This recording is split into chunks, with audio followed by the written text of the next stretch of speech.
මේ දියලු පස ව්‍යාප්ත වෙච්ච තැන්වල තමයි මේ විවක කටයුතු බොහෝ විට සිද්ධ වෙන්නේ. ඒතර අපිට පේනවා ආසියානු කලාපය ගත්තාම ජනාධික කලාප ලෝකේ හඳුනාගත්තේ ඒවා පෙර නම් පහක් තිබුණා දැන් හතරයි තියෙන්නේ.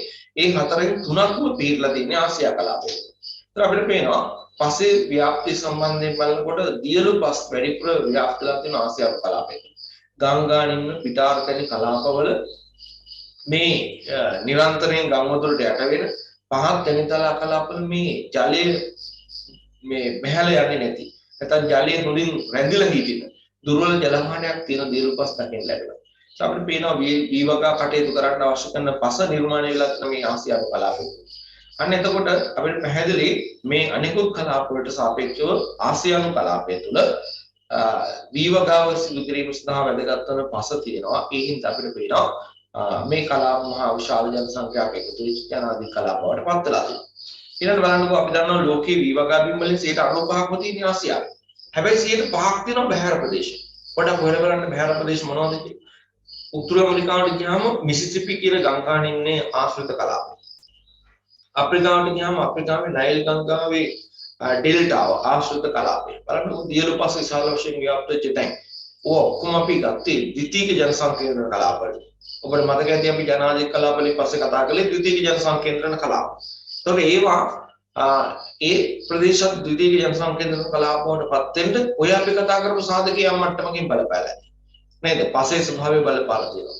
ඒ වගේම බලන්නකෝ තව කාරණයක් ලෝකයේ නිසරු පස් එහෙම නැත්නම් කිසිම භෝගවගාවකට යෝග්‍යතාවයක් නැති පාර්ශ්ව ව්‍යාප්තික තැන් තියෙනවනේ. ඒ තැන් ජනාධික වෙලා නැහැ. දැන් උදාහරණයක් විදිහට ගත්තාම ඕගොල්ලන්ගේ ලෝක සිතියමේ උඩම තියෙනවා නෝර්වේ, ඊළඟට ස්වීඩන්, ෆින්ලන්තේ නේද? අර යුරෝපාකරයේ උඩින්ම අර මෙහෙම කෙලවරක් මේ අණ්ඩක් වගේ නිර්මාණය වෙලා තියෙනවා. අන්නේ රටවල් තුන ගත්තාම බලන්නකෝ ඒගොල්ලෝ දීර්ඝ කාලයක් තිස්සේ ග්ලැසියර් කරණයට ලක් වෙලා මතු පිට සාරවත් පස් කොටස් ටික ගහගෙන ගිහිල්ලා නැත්තම් ඒවා පාංශු කාදරයට ලක් වෙලා බොහොම නිසරු පස් තමයි කලාපවල දකින්නේ. ඒක කොච්චරද කියනවනම් කිසිම භෝගයක් ඒ ප්‍රදේශවල වවන්න බෑ. ඒ වගේම තමයි භෝග වවන්න බැයි නම් සත්පාලන කටයුතු කරන්න පුළුවන්.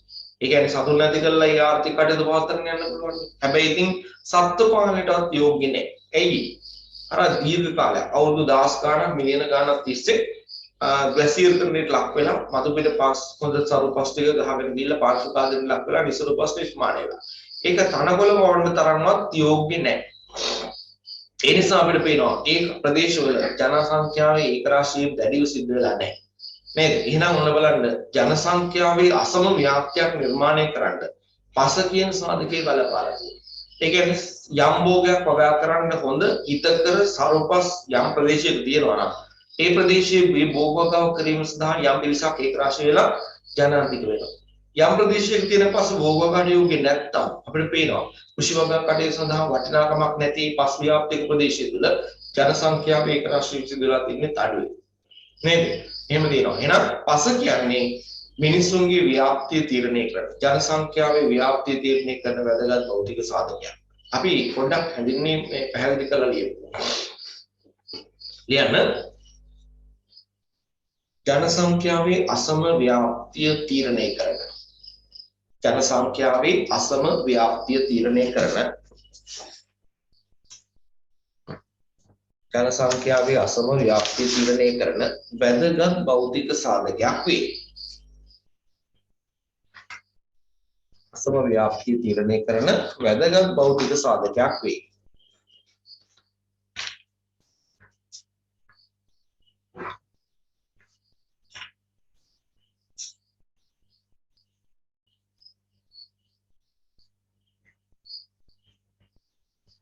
කිසියම් භෝගයක් සඳහා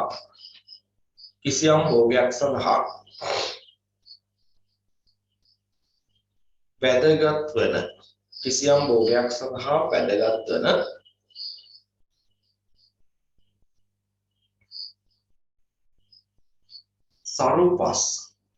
සරුපස් කිසියම්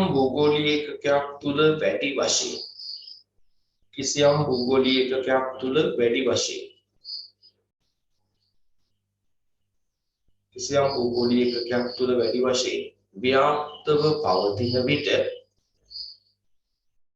ව්‍යාප්තව පවතින විට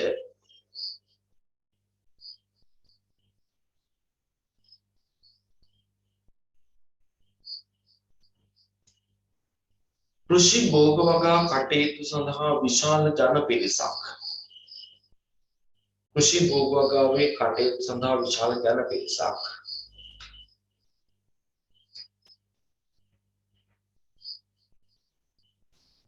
එකී ප්‍රදේශය වටා සංකේන්ද්‍රණය වීම කෘෂි භෝග වගාවේ කටයුතු සඳහා විශාල පිරිසක් එකී ප්‍රදේශය වටා සංකේන්ද්‍රණය වීම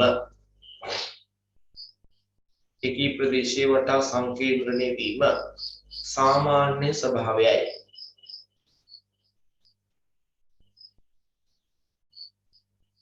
ඒ නිසා කොතන ඉඳලාද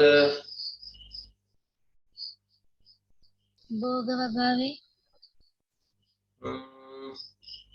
භෝග වගාව සඳහා යෝග්‍ය සරුපස් ව්‍යාප්තික ප්‍රදේශ භෝග වගාවේ සඳහා යෝග්‍ය සරුපස් ව්‍යාප්තික ප්‍රදේශ වටා සරුපස් ව්‍යාප්තික ප්‍රදේශ වටා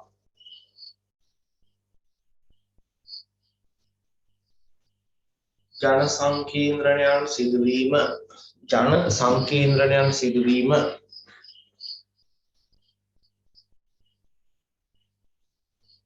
සාමාන්‍ය ස්වභාවයයි. ජන සංකේන්ද්‍රණයන් සිදුවීම සාමාන්‍ය ස්වභාවයයි.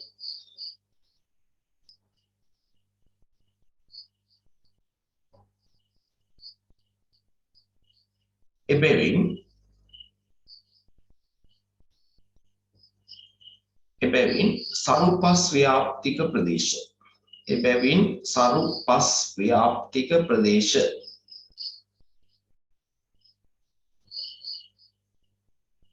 එබැවින් සරුපස් ව්‍යාප්තික ප්‍රදේශ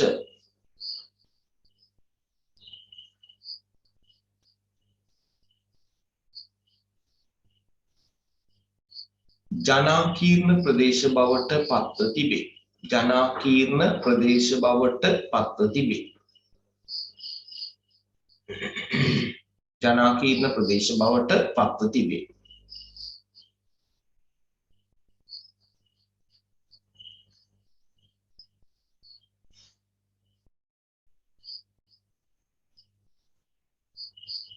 එහෙත් ඊට සාපේක්ෂව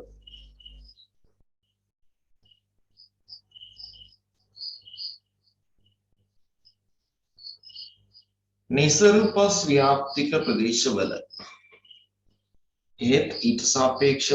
නිසරුපස් ව්‍යාප්තික ප්‍රදේශවල නිසරුපස් ව්‍යාප්තික ප්‍රදේශවල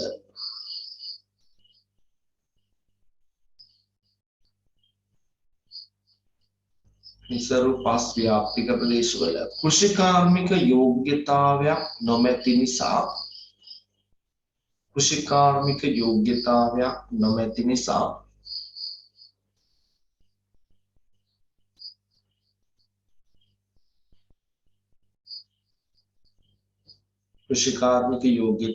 නොමැති නිසා එවැනි ප්‍රදේශ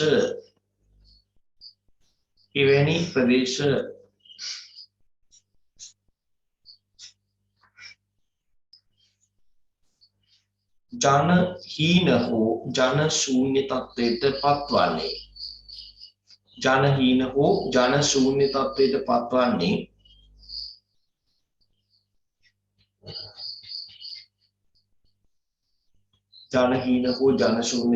පත්වන්නේ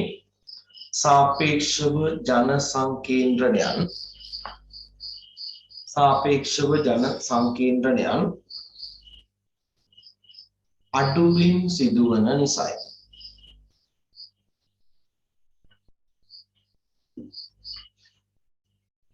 සාපේක්ෂව ජන සංකේන්ද්‍රණයන් අඩුවෙන් සිදුවන නිසායි.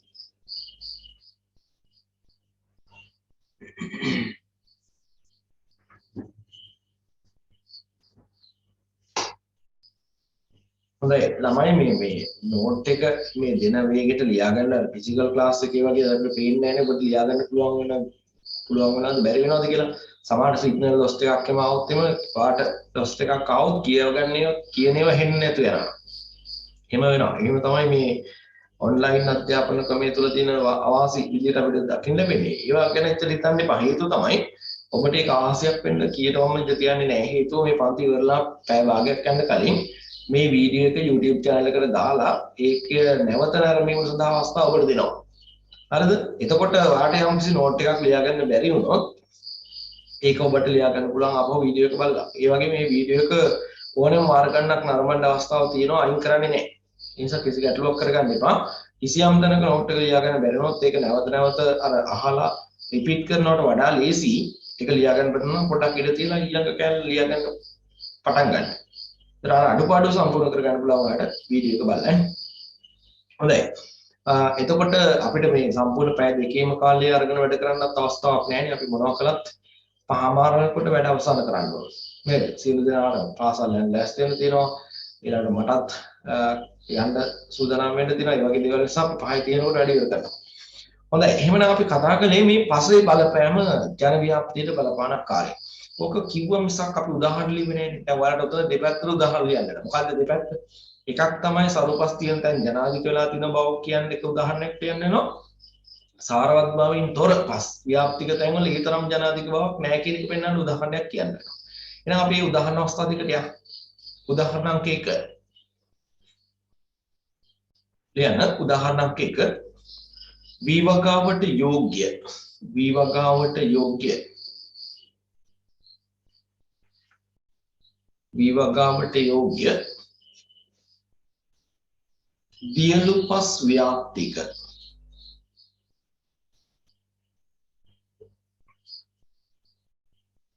විවගාවට යෝග්‍ය දියලුපස් ව්‍යාප්තික ප්‍රදේශ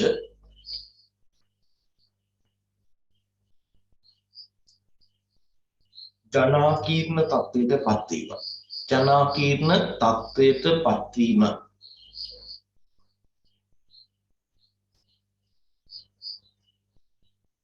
ජනාකීර්ණ තත්ත්වයට පත්වීම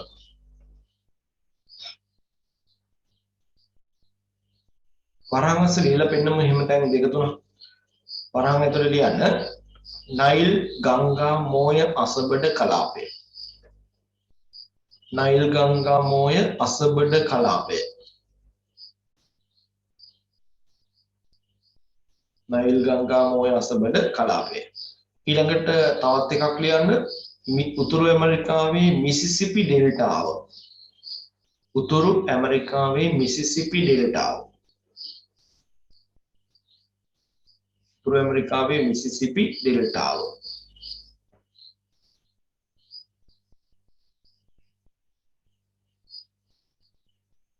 ඊළඟට තවත් එකක් ලියන්න ආසියාවේ ගංගාධාර පිටාරතැනි කලාප ආසියාවේ ගංගාධාර පිටාරතැනි කලාප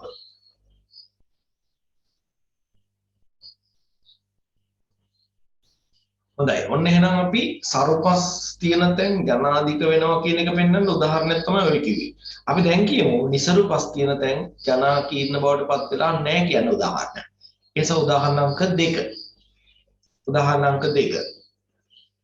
යන වසර දහස් ගණනක් තිස්සේ ග්ලැසියර්කරණයට ලක් වේ.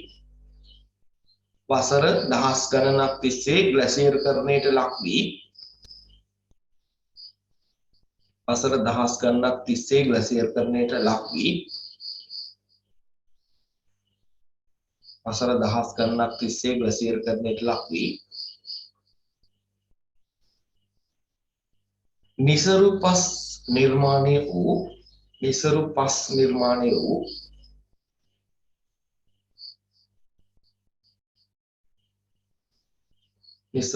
නිර්මාණය වූ ස්කැන්ඩිනේවියානු කලාපය ස්කැන්ඩිනේවියානු මොකද කියනවා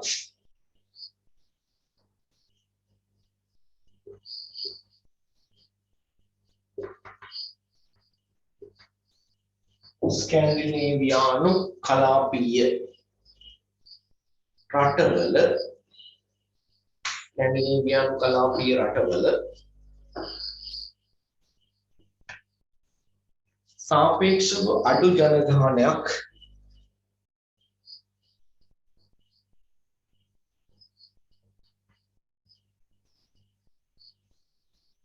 ස්කැන්ඩිනේවියානු කලාපීය රටවල සාපේක්ෂව අඩු ජන සංඛ්‍යාවක් වාසය කිරීම. අඩු ජන සංඛ්‍යාවක් වාසය කිරීම.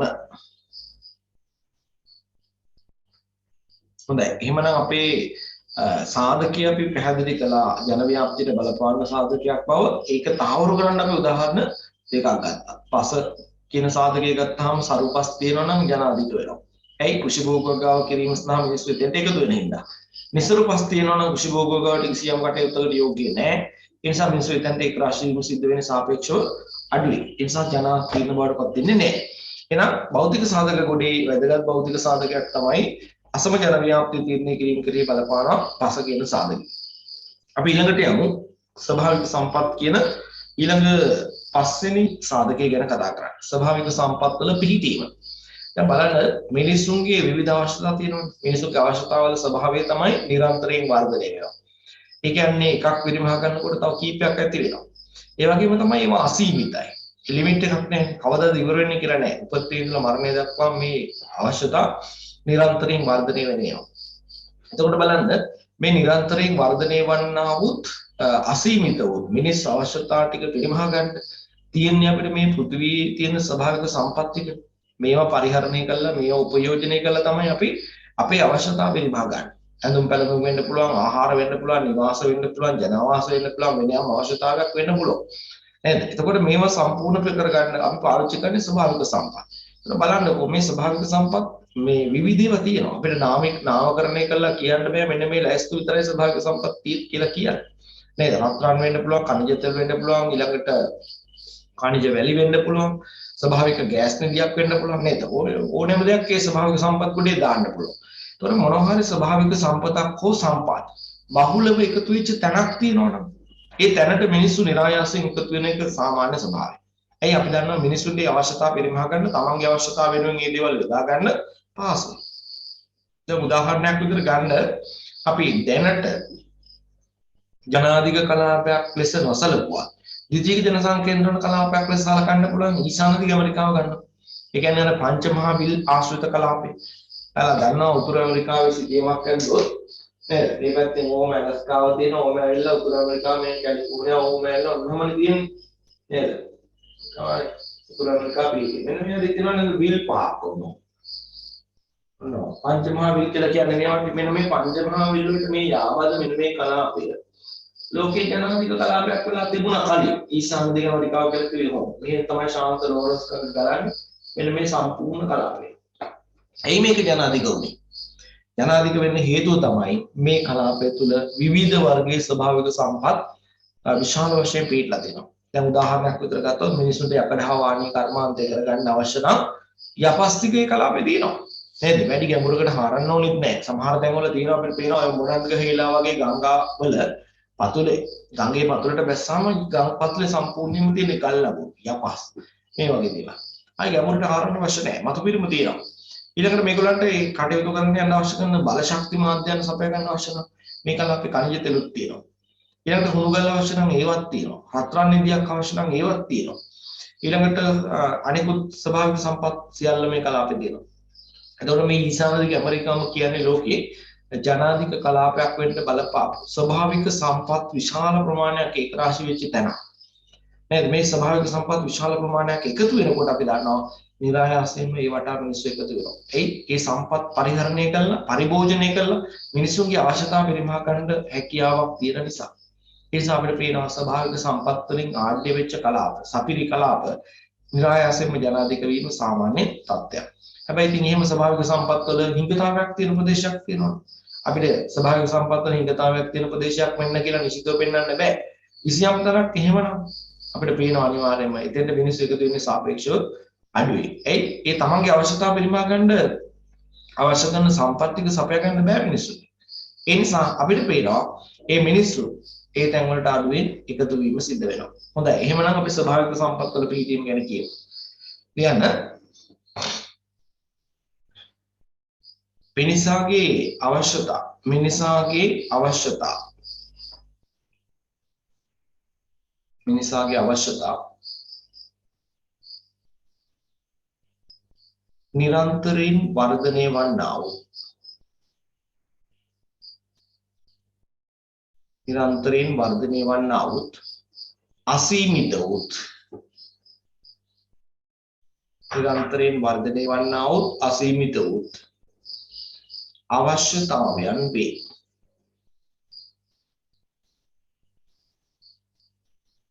නිරන්තරයෙන් වර්ධනය වන්නා වූ අසීමිත වූ අවශ්‍යතාවයන් වේ. මෙම අසීමිත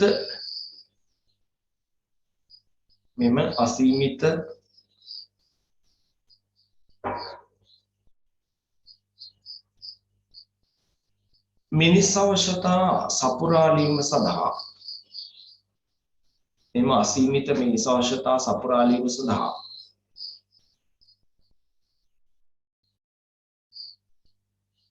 පෘථිවිය මත පිහිටි ස්වභාවික සම්පත්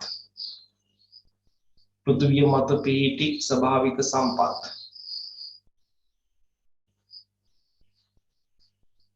පෘථිවිය මත පිහිටි ස්වභාවික සම්පත් උපයෝජනය කිරීම සිදුවේ. උපයෝජනය කිරීම සිදුවේ. වරහාංශය උනලියන උපයෝජනය කියන වචනේ තේරුම තමයි භාවිත කිරීම.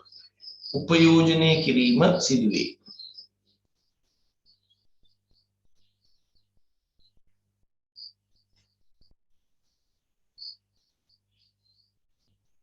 ඒ නිසා මිනිස් අවශ්‍යතා ඉටු කරගත හැකි. ඒ නිසා මිනිස් අවශ්‍යතා ඉටු කරගත හැකි.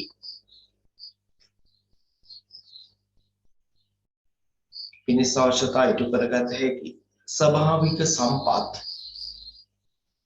මිනිස් අවශ්‍යතා ඉටු කරගත හැකි ස්වභාවික සම්පත්.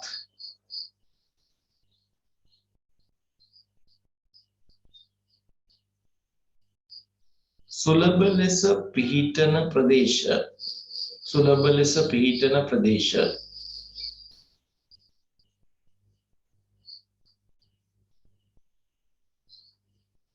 ජනාකීර්ණ තත්ත්වයට පත්වන්නේ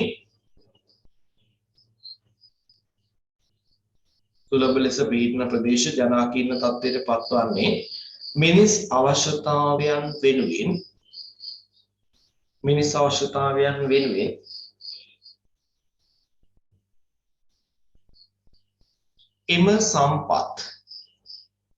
එම සම්පත් යොදා ගැනීමට පවත්නා හැකියාව නිසයි. මිනිස් අවශ්‍යතාව වෙනුවෙන් එම සම්පත් යොදා ගැනීමට පවත්නා හැකියාව නිසයි.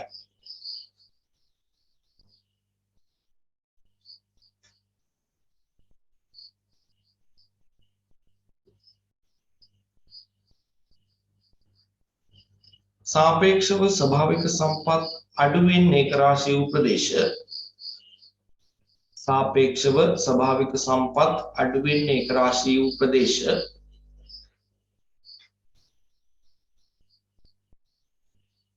සාපේක්ෂව ස්වභාවික සම්පත් අඩුවෙන් ඒකරාශී වූ ප්‍රදේශ.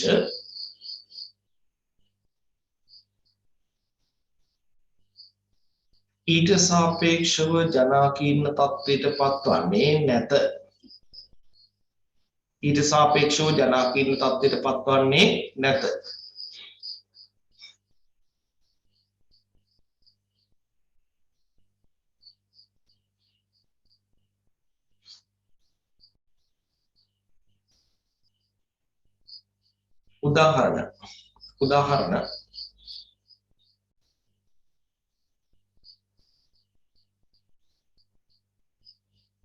උදාහරණ අංක 1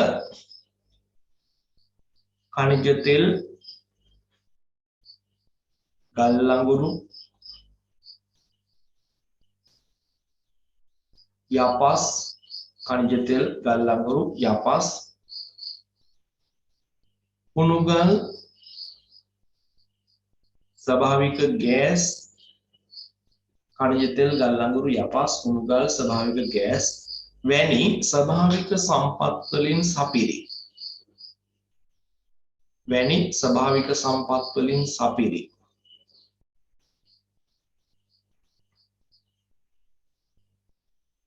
වැනි ස්වභාවික සම්පත් වලින් සපිරි ඊසාන දිග ඇමරිකාව ද්විතීක ජනසංකේන්ද්‍රණ කලාපයක් බවට පත්වීම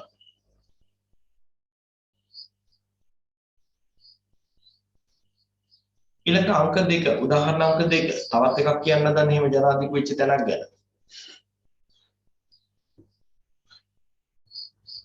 උදාහරණ අංක 2 ස්වභාවික සම්පත් වලින් සපිරි නැගෙනහිර ආසියාව ස්වභාවික සම්පත් වලින් සපිරි නැගෙනහිර ආසියාව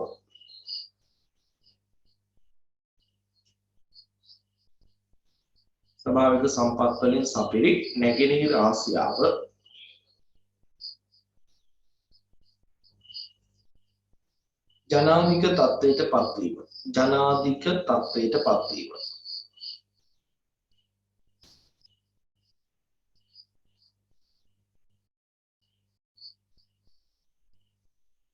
හොඳයි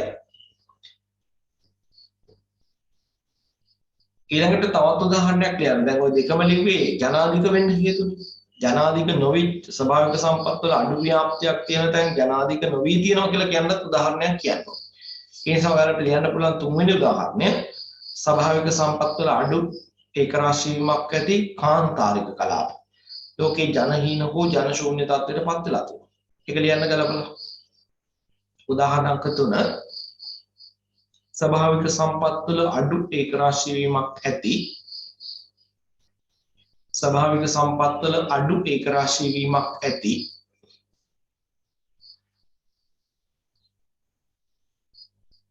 ස්වභාවික සම්පත් වල අඩු ඒකරාශී වීමක් ඇති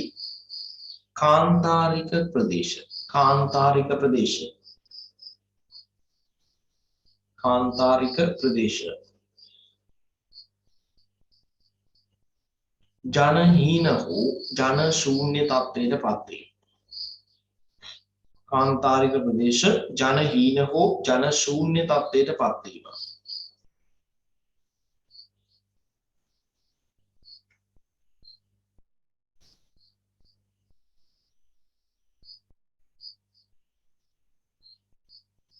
හොඳයි උදාහරණ ඇති දැන් ඔයයන් පැහැදිලි වෙනවා වැඩිපුර ස්වභාවික සම්පත් එකතු වෙච්ච යම් තැනක් වේද ඒ තැනට මිනිස්සු වැඩිපුර එකතු වෙනවා එයි තමන්ගේ අවශ්‍යතාව පිරිමහා ගන්න මේ ස්වභාවික සම්පත් පාවිච්චි කරන්න පුළුවන්කම තියෙන හැකියාව නිසා එහෙම නැති දැන් નિરાයාසයෙන්ම ජනහීන හෝ ජනශූන්‍ය තත්ත්වයටපත් වෙලා හොඳයි ස්වභාවික සම්පත් වල පිහිටීම ප්‍රමාණවත් ඊළඟට අපි යන 6 වෙනි සාධකයට ස්වභාවික වෘක්ෂලතාවල ව්‍යාප්තිය මේ ස්වභාවික සම්පත් ගොඩේම දාලා කතා කරන්න පුළුවන් කෙනෙක්. හැබැයි අපි වෙනම අරන් තියෙනවා. ඒ යාගෙන වෙනම කාරණයක් කතා බහ කරන්න තියෙනවා. ඒතර බලන්න මේ ස්වභාවික සම්පත් වලටම අයිති මේ ස්වභාවික වෘක්ෂලතාව. ව්‍යාප්තිය බලපානවලු ජනසංඛ්‍යා ව්‍යාප්තියට.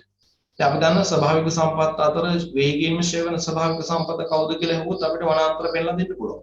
නේද? ඒ මේ පෘථිවි පෘෂ්ඨයේ මත පිට තියෙන භූමිය මිනිස්සු විවිධ කාර්යයන් සඳහා පාවිච්චි කරනවා. කර්මාන්තවලට, නාගරීකරණයට, ඊළඟට ජනාවාස හදන්න නේද මේ වගේ විවිධ කටයුතු වලට පාවිච්චි කරනකොට මිනිස්සුන්ට අවශ්‍ය කරන භූමිය සපයා ගන්න මිනිස්සු කරන්නේ මොකද්ද වනවැස්ම ඉවත් කරමින් Tamanට අවශ්‍ය භූමිය සපයා ගැනීම කරනවා දැන් අපිට ඒකට හොඳ උදාහරණයක් තියෙනවා ශ්‍රී ලංකාවේ 1870 වෙනකොට එහෙම නැත්නම් 1800 කියන්නේ 1800 වෙනකොට ලංකාවේ භූමියේ 75%ක් තිබුණේ වනාන්තර මිනිස්සු එලිපෙහෙලි කරගෙන තිබුණේ 20ක් 25ක් වගේ ප්‍රමාණයක් හැබැයි අපිට පේනවා 2020 වෙනකොට මේ අගය 120කට විතර පහළ බැලුවා. නේද? 120කට වඩා පහළ බැලලා තියෙනවා. ඒකට ඒකට හේතුව තමයි අර මම කියපු කාරණේ. භූමිය සීමිතයි. හැබැයි මිනිස්සුන්ගේ විවිධ අවශ්‍යතා සඳහා භූමිය යොදා ගන්න වෙලා තියෙනවා. ඒ තුල අපිට පේනවා මේ සීමිත භූමිය සපයා ගැනීමේදී මිනිස්සු පවතින වනවැස්ම ඉවත් කරනවා. ඒ නිසා ලංකාවේ ලෝකේ ස්වභාවික සම්පත් අතර අපිට පේනවා වේගයෙන්ම ශ්‍රේ වෙලා යන ස්වභාවික සම්පතක් තමයි වනාන්තර කියලා කියන්නේ. ඒ නිසා අපිට පේනවා වර්තමාන මේ ප්‍රජා අනාගත පරපුර වෙනුවෙන් මේ ස්වභාවික සම්පත ආරක්ෂා කරන්න. එහෙම නැත්නම් සංරක්ෂණය කරන්න විවිධ වූ ක්‍රමෝපායන් අනුගමනය කරනවා. දැන් ලංකාව බලන්නකො ලංකාවේ තියෙන වනාන්තර පද්ධතිය අනාගත පරම්පරාවේ අවශ්‍යතා සඳහා ඉදිරි කරන්න. එහෙම නැත්නම් වන සම්පත මතු පරම්පරාව සඳහා උරුම කරලා දෙන්න විවිධ ක්‍රමෝපායන් අනුගමනය කරනවා. සමහර වනාන්තර කලාප සංරක්ෂණය කරන්න කටයුතු කරලා තියෙනවා. ජාතික උරුම ලෙස නම් කරලා දෙනවා. රක්ෂිත බිම් බවට පත් කරලා දෙනවා. සමහරක් තැන් ලෝක උරුම බවට පත් කරලා දෙනවා. සිංහරාජ වගේ ගත්තාම අපිට වෙනවා හෙක්ටයාර 11600ක් සිංහරාජයට අයිති. 1989 දී යුනෙස්කෝ සංවිධානයේ මැදිහත් වෙලා මේක ලෝක උරුමයක් බවට පත් කළා. නේද? ලෝකෙත් එහෙම තමයි. ඒතර ලෝකෙත් මේ වනාන්තර ප්‍රදේශ ආරක්ෂා කරන්න, සංරක්ෂණය කරන්න, මතු පරම්පරාවල අවශ්‍යතා සඳහා වනාන්තර දායාද කරන්න ලෝකයේ අවධානය යොමු වෙලා තියෙනවා. මේක ඉතුරු කරගන්නවා. මේක සංරක්ෂණය කරන්න ඕනි කියන තැනට මුළු ලෝකෙම ඇවිල්ලා තියෙනවා. ඒ අපිට පේනවා හඳුනාගත්ත වැදගත් වනාන්තර කලාප තුලට මානව කටයුතු ව්‍යාප්ත වියම් පාලනය කරලා තියෙනවා. උදාහරණයක් ගත්තම ඇමසන් වනාන්තරය. නේද? අප්‍රිකාවේ තියෙන කොංගෝ වනාන්තරය, දකුණු ඇමරිකාවේ තියෙන අනෙකුත් වනාන්තර, අග්නදිගාසියාවේ තියෙන වනාන්තර කලාප. ඒව තුලට මිනිසුන්ගේ කටයුතු ව්‍යාප්ත වියම් පාලනය කිරීම කෙරෙහි ලෝකීය අවධානය යොමු වෙලා තියෙනවා. එහෙම නොකළා නම් අද වෙනකොට මේ ඉතිරි වෙලා තියෙන වනාන්තර වල සෑහෙන ප්‍රමාණයක් අද විනාශයටපත් වෙලා තියෙනවා. නේද? දැන් කල්පනා කරන්නකෝ වැඩි දෙයක් ඕනේ සිංහරාජයට ඔය කියන සීමාමායම් නිර්ණය කළා ලෝකයේම අවධානය යොමු වෙච්ච වනාන්තරයක් බවට පත් නොකළා නම් අද සිංහරාජයක් ඉතුරු වෙයිද අපිට බලන්න. නෑ. අපි දන්නවා මේ තැන් වලට මිනිස්සු ව්‍යාප්ත වෙනවා විමානව කටයුතු ව්‍යාප්ත කරගෙන ඒව විනාශ කරනවා. ඒ නිසා අපිට පේනවා වනාන්තර කියලා කියන්නේ සංරක්ෂණයට බඳුන් වෙච්ච ආරක්ෂා කිරීම සඳහා ලෝකයේම අවධානය යොමු වෙච්ච ස්වභාවික සම්පතක්. ඒ නිසා අපිට පේනවා ඝන වනාන්තර ව්‍යාප්තික ප්‍රදේශ තියෙනවා නම් අදටත් අපිට පේන්නේ ඒවා ජනහීන හෝ ජනශූන්‍ය තත්ත්වයට පත් කරලා තියෙනවා. නේද? පත් වෙලා නෙමෙයි පත් කරලා තියෙනවා. මිනිසුන්ගේ වැඩිහත් තියෙන්නේ. ඒ නිසා අපිට පේනවා පුතේ ජනසංඛ්‍යාවේ අසම ව්‍යාප්තියට මෙන්න මේ ස්වභාවික සම්පතක් වන වනාන්තර වල පිටින් බලපාලා තියෙනවා. නේද? වනාන්තර වල පිටින් බලපාලා තියෙනවා. මිනිස්සු කැමති වුණත් ඒ වනාන්තර කලාප වලට මිනිසුන්ගේ කටයුතු ගෙනියන්න දෙන්නේ නැහැ. ඇයි? ලෝකෙම අවධානය යොමු වෙලා තියෙනවා මේ වේගයෙන් ශ්‍රේ වෙලා යන සම්පත වර්තමාන පරපුරේ වගේම අනාගත පරපුරේ අවශ්‍යතා සඳහා ඉතිරි කරන්න. එහෙම නැත්නම් ඒවා සංරක්ෂණය කරන්න. නේද? අන්න ඒ නිසා තියෙන වනාන්තර කලාප වලට මානව කටයුතු ව්‍යාප්ති වියම් පාලනය කරලා තියෙනවා. එහෙනම් අපි ලියමු වනාන්තර වල පිහිටීම ගැන ස්වභාවික වෘක්ෂලතාවේ ව්‍යාප්තිය ගැන.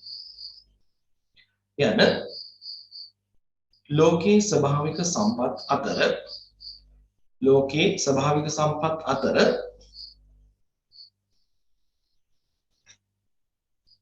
වේගයෙන්ම ක්ෂය වන ලෝකේ ස්වභාවික සම්පත් අතර වේගයෙන්ම ක්ෂය වන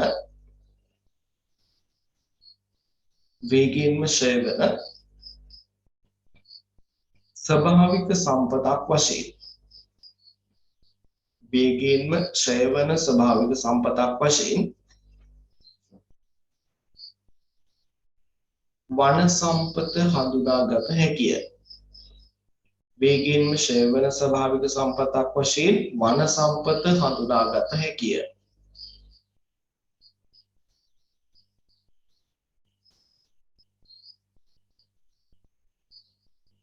ඒ නිසා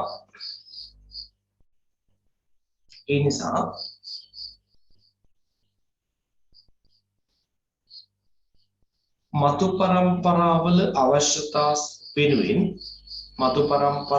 අවශ්‍යතා වෙනුවෙන්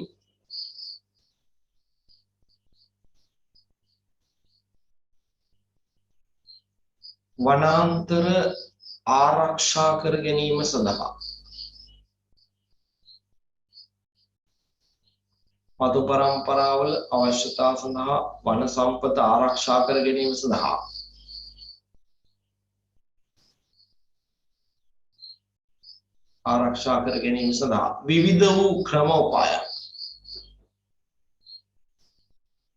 විවිධ වූ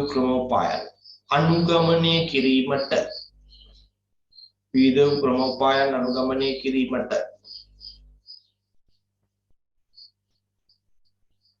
ගෝලීය මට්ටමින් අවධානය යොමුව තිබේ.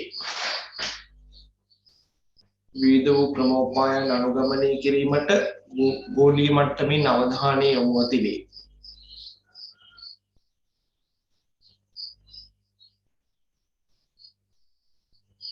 මේ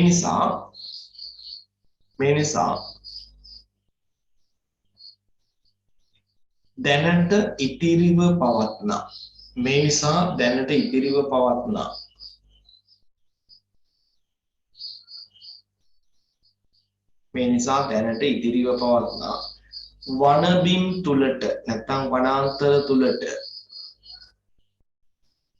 දැනට ඉතිරිව පවත්නා වනබිම් තුලට මානව කටයුතු ව්‍යාප්ත වී යාම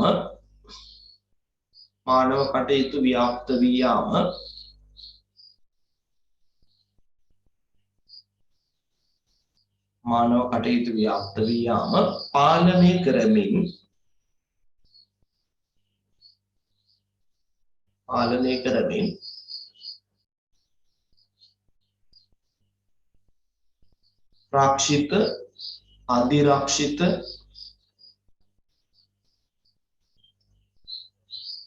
රක්ෂිත අධිරක්ෂිත ලෝක උරුම වනාන්තර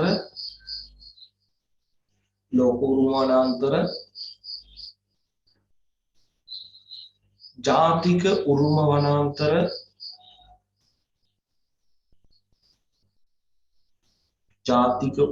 වනාන්තර ලෙස ප්‍රකාශයට පත් කරමින්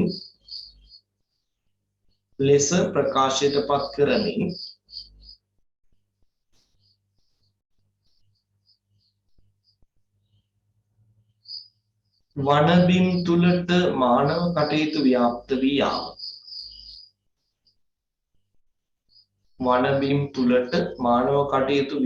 වී යාම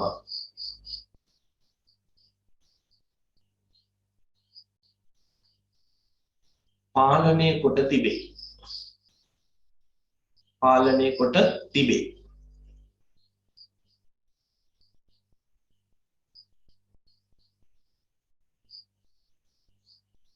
එනිසා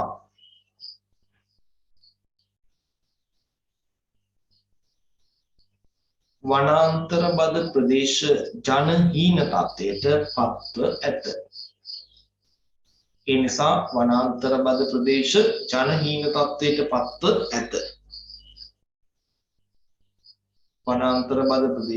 ජනහීන තත්ත්වයට පත්ව ඇත. උදාහරණ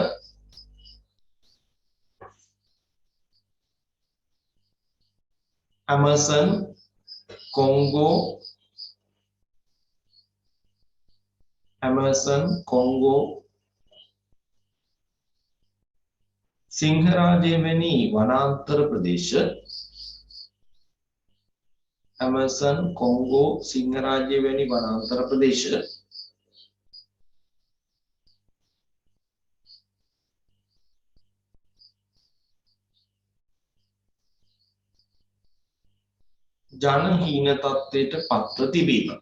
ජනහීන තත්ත්වයට පත්ව තිබීම.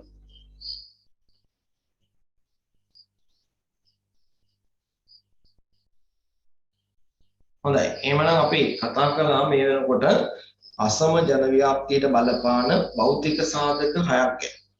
නේද? භෞතික සාධක 6ක් ගැන කතා කරලා තියෙනවා. අපි 7 වෙනි එකත් ප්‍රගාම කතා කරමු ස්වභාවික ආපදා. ඒකත් හැබැයි අංකණය වෙලා තියෙන අංක 6 කියලා. ඒක හදාගන්න ඕනේ අංක 7 කියලා. ස්වභාවික ආපදා. අපි දන්නවා මිනිසුන්ට බලපාන විවිධ වර්ගයේ ස්වභාවික ආපදා තියෙනවා. සමහර ඒවා භූමියත් සමග සම්බන්ධතාවක් ඇතුව හටගන්නේ. උදාහරණයක් විදිහට ගත්තාම නායම්. ඊළඟට මේ සුනාමි. ඊළඟට මේ ගිනිකඳු විදාරණය. මේ වගේ දේවල් භූමියත් එක්ක සම්බන්ධයි. අපි ඒවට කියනවා භූ විද්‍යාත්මක ආපදා. තවත් සමහර ඒවා තියෙනවා වායු ගෝලයත් සමග ගනුදෙනුවක් ඇතුව හටගන්නේ. නේද? නියඟය ඊළඟට ගාම වතුර, සුලි කුණාටු, හිම කුණාටු, එරි කුණාටු නේද? මේ වගේ දේවල් කාලගුණ දේශගුණ විද්‍යාත්මක ආපදා කියලා කියනවා. ඊළඟට තවත් සමහර වෙලාවට තියෙනවා ජීවයක් නිසා හටගන්නේ. ජීව විද්‍යාත්මක ආපදා. දැන් මේ අපේ මුළු ලෝකෙටම මුණ පාන සිද්ධ වෙලා තියෙන ස්වභාවික ආපදාව බලන්න. මේ කොරෝනා වසංගතය, ඒ වගේ දේවල්. ඊළඟට ඩෙන්ගු, මැලේරියා, පාචනේ මේ වගේ දේවල් නිර්මාණය වෙන්නත් ජීවීන් බලපාලා තියෙනවා. අන්නේ කාරණා අපි කියන්නේ ජීව විද්‍යාත්මක ආපදා. ඒතර මේ කියන මිනිසුන්ට බලපෑම් ඇති කරන මොනෑම වූ ස්වභාවික ආපදාවක් බහුලව ක්‍රියාත්මක වෙනවා නම් කිසියම් ප්‍රදේශයක අපි දන්නවා මේ ප්‍රදේශයේ මිනිස්සු ඉන්නේ නැහැ. ඒ මිනිසුන්ට ජීවිත හානි, දේපල හානි සිද්ධ වෙනවා. දේපල විනාශයටපත් වෙනවා, ජීවිත අනතුරට ලක් වෙනවා. ඒ නිසා මිනිස්සු එවැනි ප්‍රදේශ මගහැරලා අතහැරලා ගිහිලා ජනවාස කරන්න සුදුසු බිම් තෝරා ගැනීම කරනවා.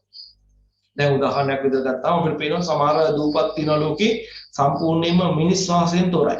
ඇයි මිනිස් වාසයෙන් තොර වෙලා තියෙන්නේ? සමහරවිට ඒකේ බැලුවාම මුළු දිවයින පුරාම ක්‍රියාත්මක වෙන්නේ ගිනි කඳු ක්‍රියාවලිය. නේද? ගිනි කඳක් තියෙනවා, පුපුරලා යනවා. ඒ පිට කරන ලාවාට ඒක මුළු දුව පොත වටාම ගලාගෙන යනවා. සමහරවිට සාගරයට දක්වාම මේ ලාවා ගැල්ම සිද්ධ වෙනවා.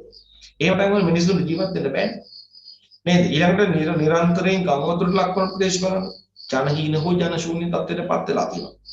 නේද? දැන් හොඳට කල්පනා කරලා බලන්න ලංකාවේ නිතර ගම් වතුරට ලක්වන ගංගා ද්‍රෝණි කීපයක්නේ කැලණි ගඟ, කළු ගඟ, නේද? ගින් ගඟ, නිල්වලා ගඟ වගේ. ඒකේ බලන්න කල්පනා කළා දැන් ඔබ ජීවත් වෙන ප්‍රදේශය උනත් මේකට උදාහරණ ගන්න පුළුවන්. හරි? කල්පනා කරලා බලන්න මේ ඒකේ නිතර ගම් වතුර ඇති වෙලා යට වෙලා යන පිටාවතන ඒ තරම්ම ජන සංඛ්‍යාව ඒකරාශීම් සිද්ධ වෙච්ච තැනක් නෑ. මේ පිටාවතන කලාපේ නිතර ජලයෙන් යට වෙනවා. ඒ නිසා අපිට පේනවා මිනිස්සු අඩුවෙන් ගදලා ඉන්නේ. හැබැයි යට නොවේ නිතර යට නොවෙන ඒ පිටාරතන තුල උනත් තියෙන උස්බිම් තියෙනවනේ. පිටාරතන්නේ තමයි. හැබැයි පොඩ්ඩක් උසයි. ජලයෙන් යට වෙන්නේ නැහැ. ගම් වතුර ඇති වෙන්නේ නැහැ. එහෙම දැන් මොකද වෙලා තියෙන්නේ? මිනිස්සු ගෙවල් දොරවල් හදලා ජන ඒකරාශීම් සිද්ධ කළා. දැන් ජනවාස හදලා තියෙනවා. නේද? හොඳ උදාහරණ තියෙනවා ඔයාලට බලන්න ගියොත්. ගංගා නිම්නේ අරගෙන බලන්න දෙපැත්තේ තියෙන තැන්න යට වෙනවා නම් ඒක ජන සංඛ්‍යාව ඒකරාශීම් අඩු වෙනවා. හැබැයි ඉන් එහාට ගිහින් අනිත් තැන් ජන සංඛ්‍යාව ඒකරාශීම් සිද්ධ වෙලා තියෙනවා. නේද? ඒ නිසා අපිට පේනවා ස්වභාවික සම්පත් ක්‍රියාත්මක ස්වභාවික ආපදා ක්‍රියාත්මක වෙන්නේ පහුලෝ කොතෙන්ද? ඒ තැන් මිනිස්සු ජනවාස කරන්නේදී ඉවත් කරලා තියෙනවා. නේද? අතහැරලා දාලා තියෙනවා. මිනිස්සුගේ ජීවිත දේපල හානිය වෙන් සිද්ධ වෙන නිසා. ඒ නිසා ස්වභාවික ආපදාවල ව්‍යාප්තිය ජන ව්‍යාප්තියට බලපාන සාධකයක්. එහෙනම් ලියමු අවසාන සාධකේ. එතකොට භෞතික සාධක ගැන කතාව ඉවරයි. යන මිනිසාට ජීවිත හා දේපල හානි ඇති කළ හැකි මිනිසාට ජීවිත හා දේපල හානි ඇති කළ හැකි ජීවිත හා දේපල හානි ඇති කළ හැකි ස්වභාවික පරිසරයේ සිදුවන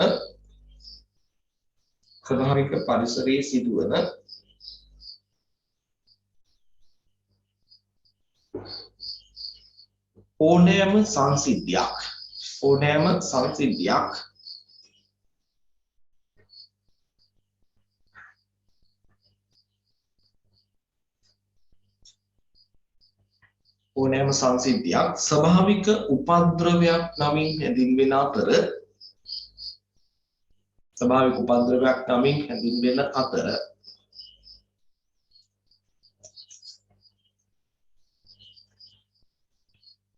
එවැන්නක් මානව ජන ආවාසයක ක්‍රියාත්මක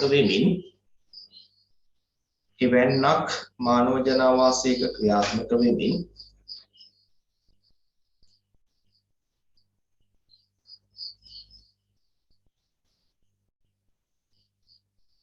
ජීවිත හා දේපල හානි ඇති කරන විට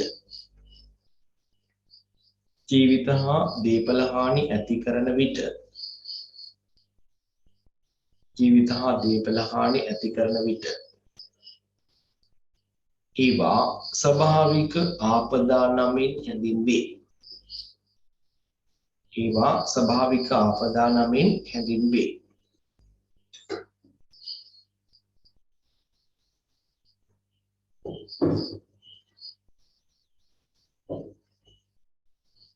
මේවා සුලභව ක්‍රියාත්මක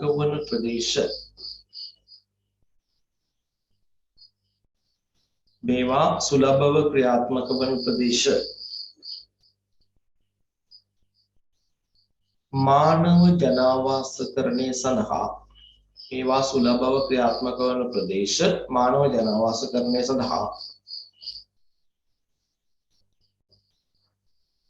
මානව ජනාවාසකරණය සඳහා තෝරා නොගනී. මානව ජනාවාසකරණය සඳහා තෝරා නොගනී. ඒ නිසා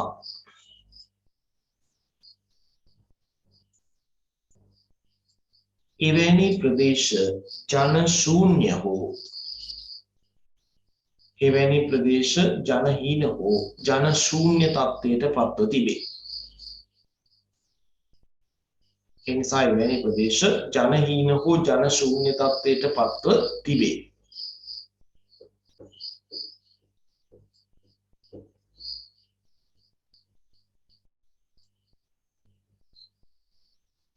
දැන් උදාහරණයක් ලියන්න.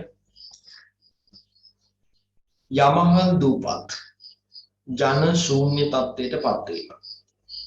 යමහල් දූපත් ජන ශූන්‍ය තත්ත්වයට පත් වීම.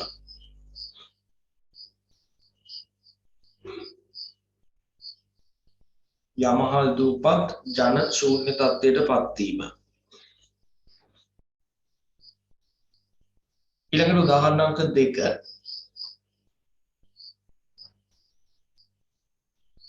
උදාහරණ අංක 2. නිරන්තරයෙන් ගංවතුරට ලක්වන පිටාර තැනි කලාප. නිරන්තරයෙන් ගංවතුරට ලක්වන පිටාර තැනි කලාප.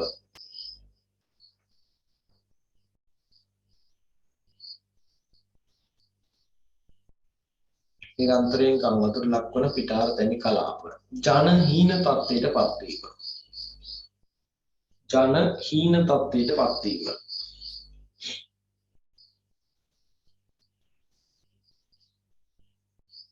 පිටාර තැනි කලාප ජනහීන තත්ත්වයට පත් වීම.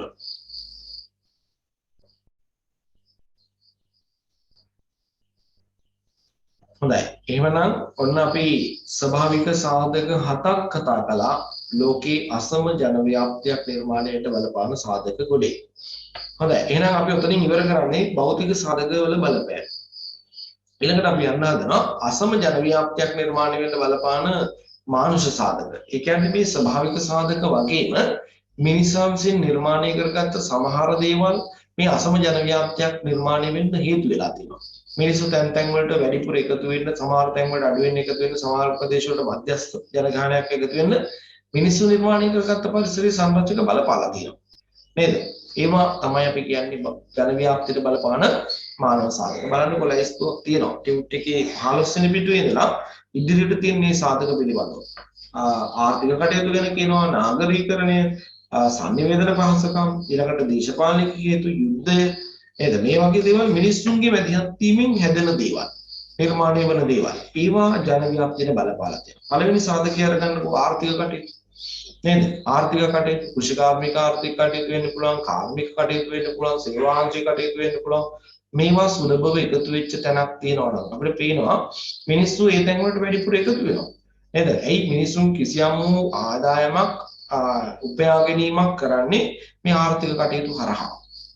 එතකොට බලන්න කිසියම් ප්‍රදේශයක වැඩිපුර කර්මාන්ත ආරම්භ වෙනවා නම් අපි දන්නවා ඒ තැන් වල රැකියා බිහි වෙනවා නිරන්තරයෙන්. නේද? කර්මාන්තයක් ආරම්භ වෙනවා නම් විවිධ වර්ගයේ රැකියා හැදෙනවා. ඒක සමහර ඍජු රැකියාවක් වෙන්න පුළුවන්. ඒ කියන්නේ කර්මාන්තය ඇතුලේ අර අතුපතු ගාන පිරිසිදු කිරීමේ කටයුතු කරන කම්කරුවගේ ඉඳලා ඒ කර්මාන්තය තුළ විධායක ශ්‍රේණියේ තීන්දුව తీරන ගනු ලබන පුද්ගලයා දක්වා ඒ රැකියා අවස්ථා විවිධ වෙන්න පුළුවන්. ඒවට අපි කියන්නේ ඍජු රැකියා අවස්ථා. කර්මාන්තය තුළ නිර්මාණය වෙන රැකියාවට කියන්නේ ඍජු රැකියාව. හැබැයි කර්මාන්තයක් ආරම්භ වෙනකොට ඒ වටා ප්‍රදේශවල කර්මාන්තයෙන් බැහැර අවට කලාපය තුලත් රැකියා අවස්ථා හැදෙනවා. සමහරවිට කර්මාන්තයේ රැකියා කරන්න එන මිනිස්සුන්ට ශ්‍රමිකයන්ට අවශ්‍ය කරන නවාතැන් පහසුකම් දෙන්න. නේද? බෝඩින් හවුසස් පවත්වාගෙන යන තැන් නිර්මාණය වෙයි. ඒවා රැකියා හැදෙනවා. ඊළඟට සමහරලාට මේ කම්කරුවන්ට ශ්‍රමිකයන්ට කෑම සම්පාදනය කරන්න, ආහාර සම්පාදනය කරන තැන් වටේ නිර්මාණය වෙයි. ඒතර ඒවා ආහාර වියන්න, ඊළඟට ඒවා අලෙවි කරන්න, නේද? මේ වගේ විවිධ දේවල් සඳහා වටේ පිටේ රැකියා තව බොහෝ ප්‍රමාණයක් නිර්මාණය වෙනවා. ඒවට අපි කියනවා වක්‍ර රැකියා. ඍජු රැකියා, වක්‍ර රැකියා කියලා වර්ග දෙකක් කර්මාන්ත ආරම්භ වෙනකොට හැදෙනවා. අන්න එතකොට අපිට පේනවා මේ කාර්මීකරණයට ලක්වන කලාපයක් වෙනවා. ඒ ප්‍රදේශයේ වටා මිනිස්සු විශාල වශයෙන් එකතු වෙනවා. දැන් බලන්නකො අපේ රටේ බස්නාහිර පළාතට වෙලා තියෙන වැඩි නේද? ලංකාවේ මුළු ජනගහනයේ බස්නාහිර පළාත ඇතුලේ ඉන්නවලු 128ක්. 128ක්. බලන්නකෝ හතරෙන් එකකට වඩා වැඩි ළමයි. ශ්‍රී ලංකාවේ මුළු ජනගහනයේ හතරෙන් එකකට වඩා වැඩි ප්‍රමාණයක් ඉන්නවා කියන්නේ බස්නාහිර පළාත. එතකොට ඇයි එහෙම වුනේ? එහෙම වෙන්න එක හේතුවක් තමයි ওই කාරණේ. ආර්ථික කටයුතු වල සංකීර්ණණය. නේද? කොළඹ සහ කොළඹ ප්‍රමුඛ බස්නාහිර පළාතට ගියාම අපිට පේනවා දශක ගාණක් නේද? අවුරුදු 30ක් 40ක් 50ක් පස්සට ආපහු බැලුවොත් අපිට පේනවා මේ කර්මාන්තයක් ආරම්භ වුණා නම් අපේ රටේ ආරම්භ වුණේ බස්නාහිර පළාත ASCII කොහේ හරි තැනකමයි. ඒක ගම්පහ, ඒක කළුතර, ඒක කොළඹ. නේද? මේවා භූමියට අධික මිලක් නිර්මාණය වෙලා. නේද? පුංචි බිමක් ගන්න ගියොත් මහා විශාල ධනස්කන්ධයක් වියදම් කරන්න වෙලා. කර්මාන්තකරුවා ඒ ගැනවත් නොහිතා අපිට පේනවා බස්නාහිර පළාත වල කර්මාන්ත ආරම්භ කරනවා. දැන් ඔන්න කොළඹ දිස්ත්‍රික්කයේ පිටකොටුවේ හා තදාසන්න කලාපය තුළ ප්‍රොජෙක්ට් එකක් ගන්න ගියොත් කෝටි 5ක් 6ක් 7ක් වියදම් කරන්න වෙනවා. නේද? එහෙම වියදම් කරන්න මේ පුංචි බිමක්. හැබැයි ඉතින් මේ මහා විශාල මුදලක් වියදම් කළා හරි කර්මාන්තය ආරම්භ කරනවා නම් මේ මනුස්සයා ඒ අදාළ තැනම ආරම්භ කරනවා. බස්නාහිර පළාතේ ඒ අදාළ ජනාකින් තැනම ආරම්භ කරනවා. එයි පාරවල් ටික ගත්තත් හොඳයි. වෙළඳ වලට ළඟයි. ඕනනම් තමන්ගේ නිෂ්පාදනයේ පිටරටකට යවනවා නම් වරාය ළඟම තියෙනවා. තමන්ගේ නිෂ්පාදනයේ පිටරටකට වෙළඳපළකට යවනවා නම් ක්ෂණිකව යවන්න ගුවන්තොටුපළ පහසුකම් ළඟම ආසන්නයේ තියෙනවා. බැංකු කටයුතු ටික ගත්තාම ඉතාම හොඳයි. තමන්ගේ ළමයින්ට උගන්වන්න පාසල් ටික ඉතාම හොඳයි. නේද? රෝහල් පහසුකම් ටික ගත්තාම ඒවා හොඳ මට්ටමේ තියෙනවා. මාර්ග පද්ධතිය ගත්තාම හොඳ දියුණු මට්ටමක තියෙනවා. ප්‍රවාහන ජාලය ඉතාම හොඳයි. මේ වගේ පහසුකම් වලින් සපිරි තැනක් නෙමෙයි බස්නාහිර පළාත.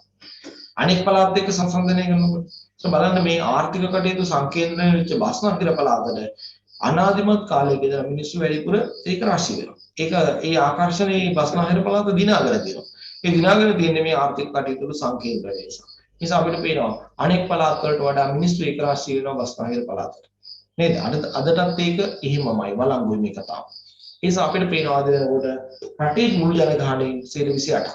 ඒ කියන්නේ හතරෙන් එකකටත් වඩා වැඩි ප්‍රමාණයක් බස්නාහිර පළාත තුළ ජීවත් වෙන ස්වභාවය අපිට දකින්න ලැබෙනවා. නේද? හැබැයි අපි දැක්ක අවුරුදු 30ක් තිස්සේ යුද්ධ තිබුණ උතුරු සහ නැගෙනහිර පළාත් දෙකේ. නේද? ওই විදිහේ ආර්ථික කටයුතු වල සංකේන්ද්‍රණයක් ඇති වෙන්න තිබිච්ච අවකාශ පපසරි අඩුයි. ඇයි යුද්ධ වාතාවරණය තුල. දැන් අපිට පේනවා යුද්ධ ඉවර වෙලා. දශකයක් ගෙවිලා ගිහිල්ලා. මේ යුද්ධය ඉවරලා දශකයක් ගෙවිලා වුණත් අපිට පේන්නේ බස්නාහිර පළාත තරම්ම මේ උතුරු හා නැගෙනහිර පළාත් දෙකේ මේ ආර්ථික කටයුතු වල සංකීර්ණයක් ඒ තරම්ම සිද්ධ වෙනවා. ඒ නිසා අදටත් අපිට පේන උතුරු හා නැගෙනහිර පළාත් දෙක ගත්තාම ජන ඒක රාශීන් බස්නාහිර පළාතට සාපේක්ෂව අඩුවෙන් සිද්ධ වෙලා තියෙනවා. නේද? එහෙනම් ආර්ථික කටයුතු කියලා කියන්නේ ජන සංඛ්‍යාවේ ඒක රාශී වී තීරණය කරන ප්‍රධාන සාධකයක් බවට පත් වෙලා තියෙනවා. එහෙනම් අපි යමු පහළොස්වෙනි පිටුවේ තියෙන ආර්ථික කටයුතු කියන කාරණේ පිළිබඳව පැහැදිලි කරන්න. හොඳයි ලියන්න මෙහෙම. ලෝකයේ අසම ජන ව්‍යාප්තියක් නිර්මාණය කරන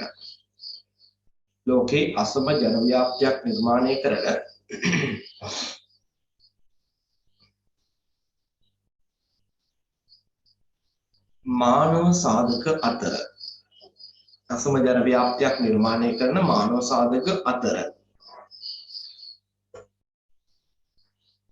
මානව සාධක අතර ආර්ථික කටයුතු යන්නෙන් අදහස් කෙරෙන්නේ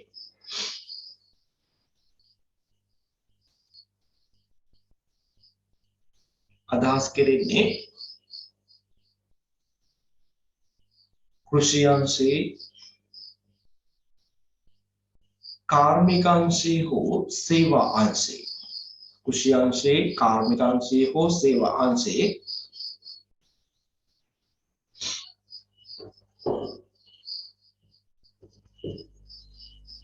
රැකී රක්ෂාවල සංකේන්ද්‍රණයයි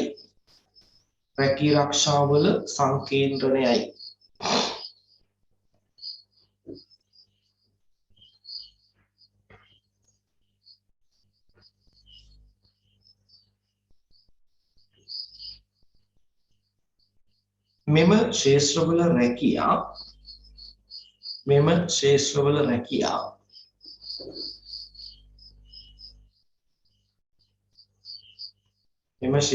රැකියා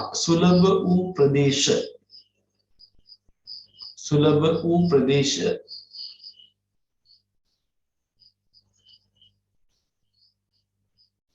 ජනාධික තත්ත්වයට පත්ව තිබේ. ජනාධික තත්ත්වයට පත්ව තිබේ.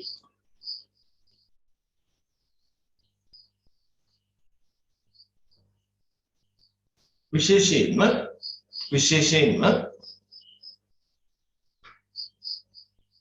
අධික ලෙස කාර්මීකරණයට ලක් වූ අධික ලෙස කාර්මීකරණයට ලක් වූ අධික ලෙස කාර්මීකරණයට ලක් වූ ප්‍රදේශ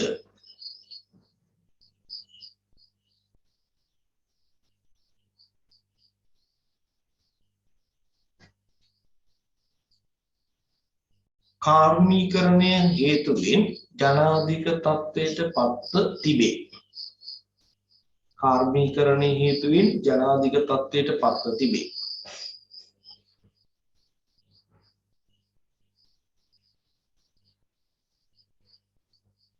එසේම සේවා සම්බන්ධයෙන් වැදගත් වන ප්‍රදේශයන්ද සේවා සම්බන්ධයෙන් වැදගත් වන ප්‍රදේශයන්ද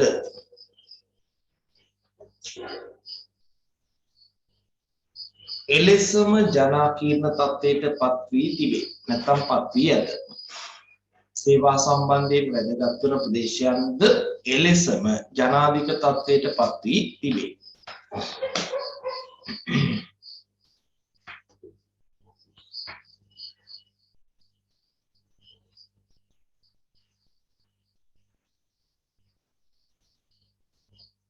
උදාහරණ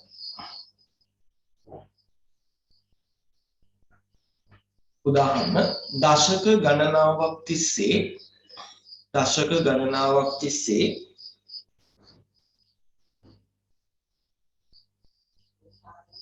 කාර්මික කටයුතු වල සංකේන්ද්‍රණයක් සිදු වූ දශක ගණනාවක් තිස්සේ කාර්මික කටයුතු වල සංකේන්ද්‍රණයක් සිදු වූ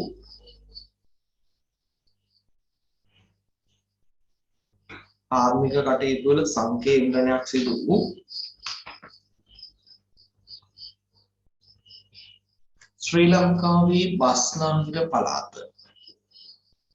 ශ්‍රී ලංකාවේ බස්නාහිර පළාත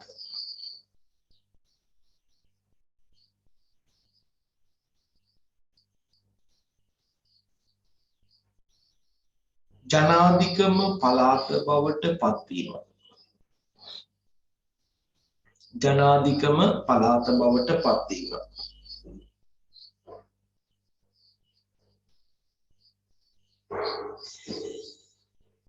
ඒකටම ලියන්න මේ නිසා දිවයිනේ මුළු ජනගහණය මේ නිසා දිවයිනේ මුළු ජනගහණය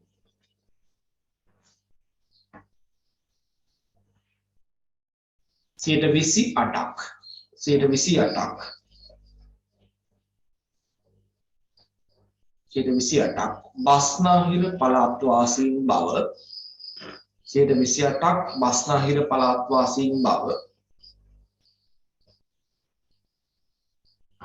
හඳුනාගත හැකිව තිබේ. හඳුනාගත හැකිව තිබේ.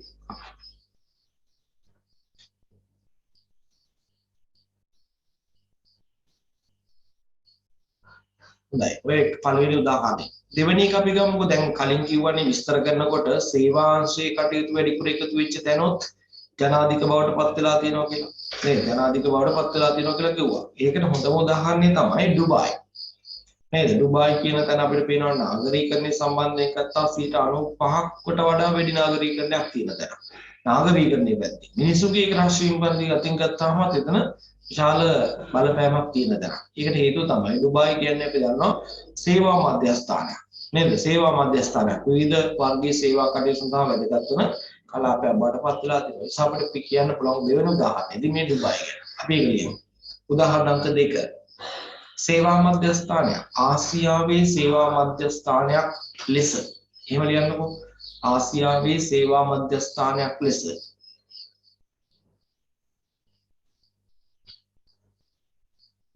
වැදගත්කමක් උසුලන ආසියාවේ සේවා මධ්‍යස්ථානයක් ලෙස වැදගත්කමක් උසුලන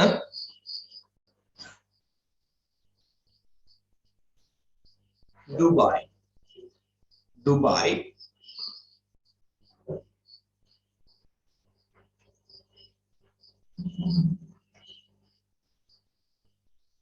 ජන ඒකරාශී වීම තුළ ජන ඒකරාශී වීම තුළ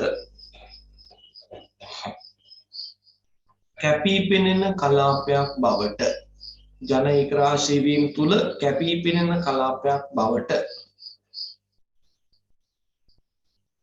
පත්වීම කැපී පෙනෙන කලාපයක් බවට පත්වීම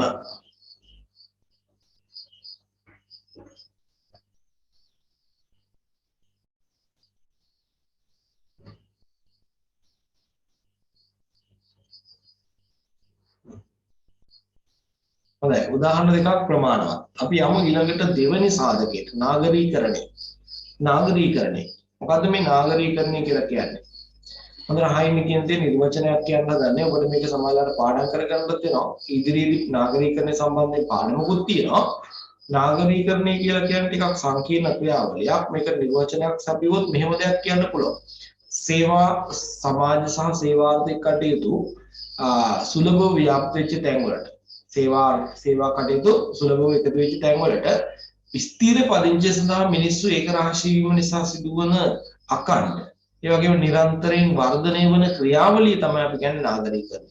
දැන් කිසියම් තැනක් මේ කියන විදිහට නාගරීකරණය වෙනකොට අපිට පේනවා ජනසංඛ්‍යාව වැඩි වෙනවා. ඊළඟට ජන ඝනත්වය වැඩි වෙනවා.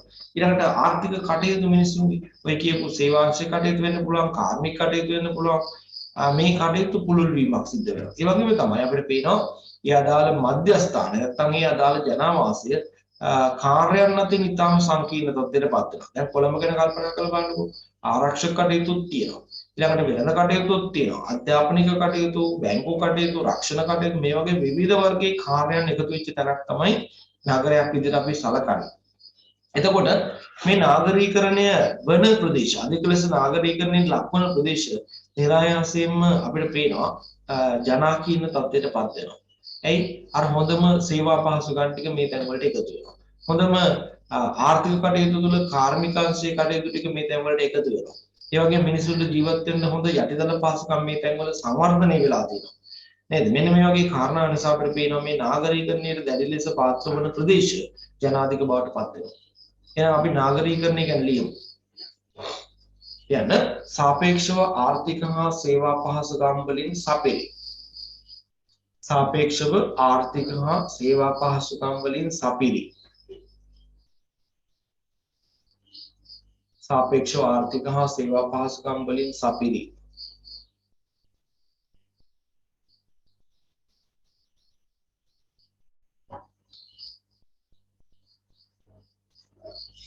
ප්‍රදේශවලට ස්ථිර පදිංචිය සඳහා ප්‍රදේශවලට ස්ථිර පදිංචිය සඳහා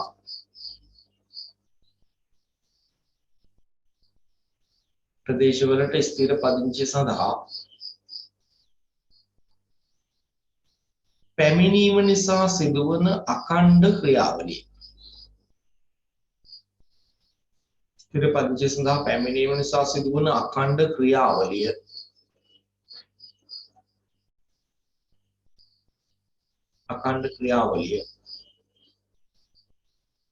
නාගරීකරණය නමින් හැඳින්වේ. අඛණ්ඩ ක්‍රියාවලිය නාගරීකරණය නමින් හැඳින්වේ.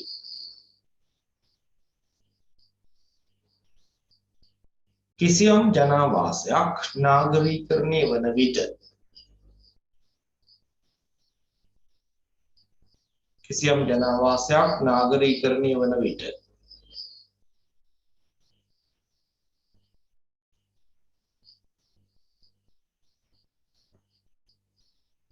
පොදු යටිතල පහසුකම් හා සේවා පහසුකම් පොදු යටිතල පහසුකම් හා සේවා පහසුකම්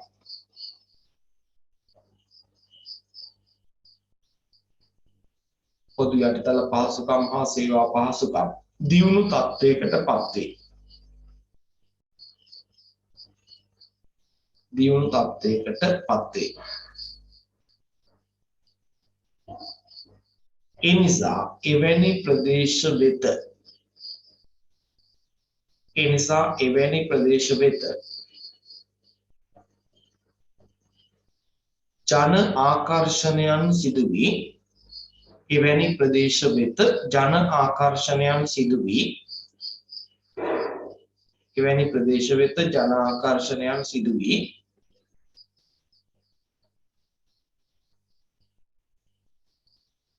නාගරීකරණයට ලක් වූ ප්‍රදේශ ජනාධික තත්ත්වයට පත්වීම. නාගරීකරණයට ලක් වූ ප්‍රදේශ ජනාධික තත්ත්වයට පත්වීම සිදුවේ.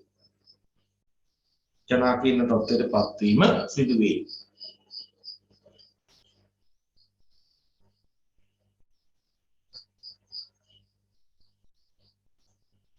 උදාහරණ ලියන්න. උදාහරණාංක 1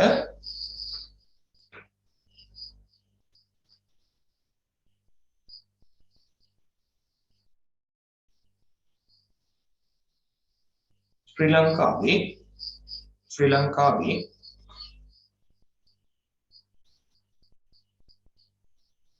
ඉහළ නාගරීකරණ ප්‍රතිශතයක් පෙන්වන කොළඹ දිස්ත්‍රික්කය.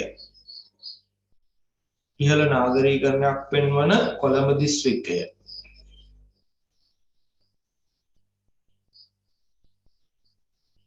ජනාකීර්ණම දිස්ත්‍රික්කය බවට පත්වීම. ජනාකීර්ණම දිස්ත්‍රික්කය බවට පත්වීම.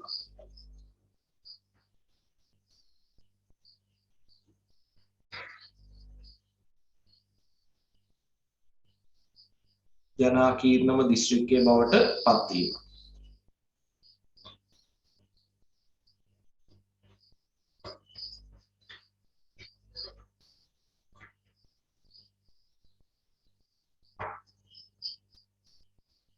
ඊළඟට දෙවෙනි උදාහරණය නාගරීකරණ ප්‍රතිශතය ඉතා ඉහළ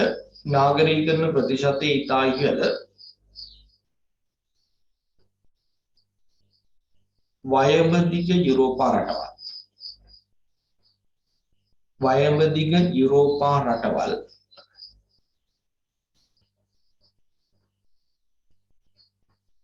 ලෝකයේ ප්‍රධාන ජනාධික කලාපයක් ලෙස නම් කිරීම. ලෝකයේ ප්‍රධාන ජනාධික කලාපයක් ලෙස නම් කිරීම.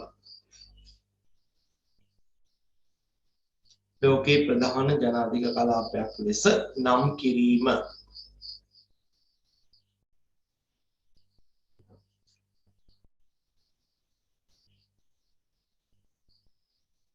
හොඳයි. දැන් එතකොට අපි මේ කතා කරේ ජන සංඛ්‍යාවේ අසම ව්‍යාප්තියට බලපාන මානුෂ සාධක අතර දෙවනි කාරණේ නාගරීකරණය. පළවෙනි එක අපි කතා කළා ආර්ථික කටයුතු වල සංකේන්ද්‍රණය. ඒක යහපත් හොඳින් සිද්ධ වෙලා තියෙන තැන් ජනයා එකතු වෙලා ජනාධික වෙලා තියෙනවා. නාගරීකරණයට දෙක ලෙස ලක් වෙච්ච ප්‍රදේශත් ජනාකීර්ණ වෙලා තියෙනවා. නේද? අනිත් පැක් වලට සාපේක්ෂව. ඊළඟට තුන්වෙනි සාධකයට යන්න හදන්නේ sannivedana පහසුකම්. ඒක sannivedana පහසුකම් කියලා කියනකට වඩා හොඳයි මෙහෙම කිව්වා. ඒ නිසා කපලා ඉරකින් ලියමු මෙහෙම. යටිතල පහසුකම් හා පොදු සේවා පහසුකම් වල දියුණුව. යටිතල පහසුකම් හා පොදු සේවා පහසුකම් වල දියුණුව කියලා හදාගන්නකො මේ තුන්වෙනි සාධකය.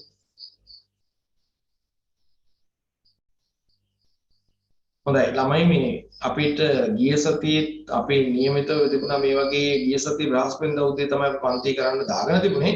නමුත් උදේ පැවති තත්ත්වයක් එක්ක අපිට පන්ති පවත්වා ගන්න බැරි වුණා. නේද? මේ දවස්වල රටේ තියෙන බොහොම මේ අයහපත් තත්ත්වයන් හැම පැත්තෙම. නේද?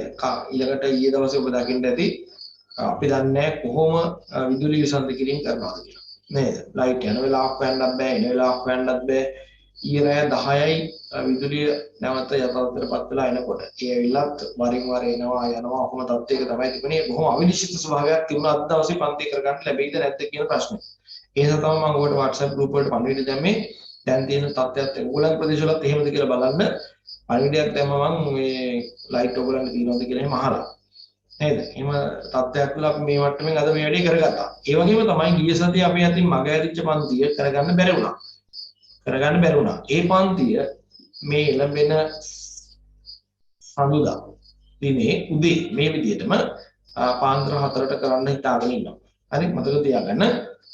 එළඹෙන සඳුදා උදේ පාන්දර 4ට මේ අපේ ගිය සතියේ මග ඇරිච්ච පන්තිය මේ විදිහටම කරනවා. එතකොට මේ පාඩම ඉවර කරගන්න අපිට අවස්ථාවක් තියෙනවා. හරි. ඒක අනිත් යාළුවන්ටත් දැනුම් දෙන්න. ගොඩක් දෙනෙක් මේ සම්බන්ධ වෙලා ඉන්නේ ඉතාම අඩුවෙන්. හේතුව ඉතින් දන්නවනේ ඔක මෙහෙම කරනකොට රෙකෝඩින් එක දෙන බවත් දන්නවා. උදේ පාන්දර නැගිටින්න ගියාම කම්මැලි ළමයින්ට නේද? හතරට පන්ති කරන්නේ මේ. අවසරේ කොහොමද දාගෙන පන්ති කරන්න බෑනේ. දැන් පේනවනේ ඔයගොල්ලන්ට තියෙන තත්ත්වය. නේද? උදේ පාන්දරට කොහෙවත් විදුලි විසන්ධි කිරීම නැතිුණාට හවස් වෙනකොට විවිධ ප්‍රදේශවල සමහර ප්‍රදේශවල ඕගොල්ලන් ලයිට් කවලා මට නෑ නේද? එහෙම තත්ත්ව තියෙනකොට අපි වැඩි කරගන්න බෑ. අනිත් එක තමයි කාලගුණික බලපෑම. ඊයේ හවස පෙරේද හවස වගේ තත්ත්වයන් බැලුවම අකුණු ගන්නවා, ගොරවනවා, වහිනවා නේද?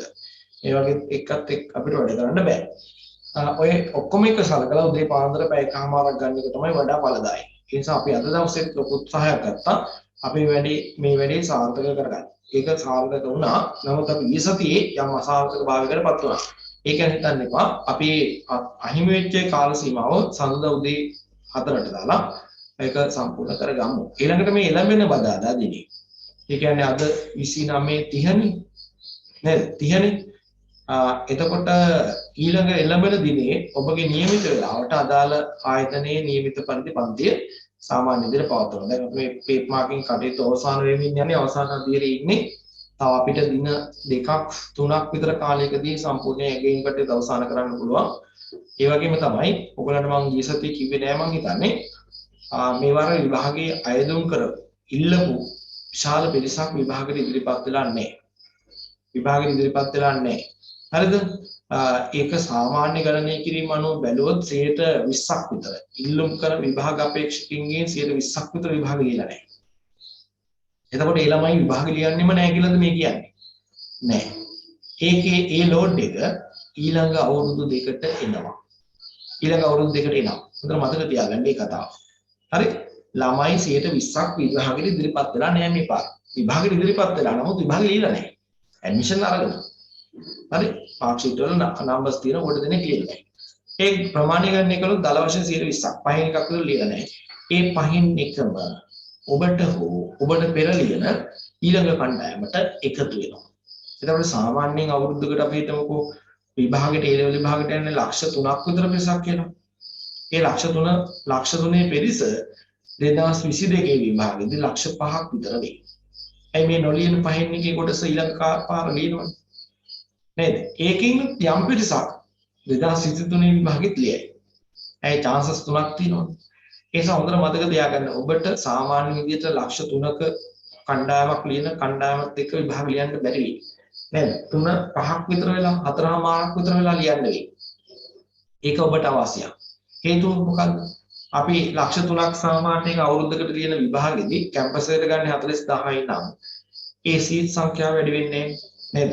ලක්ෂ 3ක් ලියන 40000ක් ගන්නකොට තියෙන chance එකයි ලක්ෂ 5ක් ලියලා 40000ක් තෝරගන්නකොට තියෙන chance එකයි ගැන පොඩ්ඩක් හිතන්න වෙනවා. ඒ නිසා ඔබට තිබෙන අවස්ථාව තමයි ඒකිනුත් බරපතල ලෙස තරඟකාරී මට්ටමකට ඇදගෙන ගිහින් තියෙන්නේ. ඒ නිසා ටිකක් අයියලක් කළ එක්ක ඔබට ලියන්න වෙනවා. සමහරට ඒගොල්ලෝ අවස්ථා දෙකකදී විභාගයට ඉදිරිපත් වෙච්ච අය නේද? ඒ අත්දැකීමුත් එක්ක ඔබට තරඟකාරී ගමනක යෙදෙන්න වෙලා තියෙනවා කියන එක තමයි මේ මතක් කරන්නේ. ඒ නිසා ටිකක් උනන්දුවෙන් වැඩ කරන්න වෙයි. එහෙම නැත්නම් ඔබට කියන්න තියෙන අවස්ථා ටිකක් මගහැරලා යන්න අවස්ථාව වැඩි. ඒ වගේම තමයි ඔය ඇගේම් කටයුතු වල අපිට පේනවා මේ පේපර් එකේ උත්තර ලියාගෙන යනකොට තියෙන විවිධ දුක් අඳුනාවල්. නේද? පිටු ගණන් ලියලා තියෙන ළමයි. හරි පිටු ගණන් ලියලා තියෙන අපි ලියන ප්‍රදේශය අපි පේපර් මාකින් කරන ප්‍රදේශය මොකද්ද කියලා හඳුනාගත්තා අපි කියන්නේ නැහැ. ඒවෙන් තියෙන විවිධ කාරණා ලියනවා. නේද? රටේ තිබිච්ච වාතාවරණයත් එක්ක මෙහිම පේපර් එකක් හදපු එක ගැන බැනලා තියෙනවා. පේපර් එක හදපු එක්කෙනාගේ මුල් පරම්පරාව මතක් කරලා බැලලා තියෙනවා.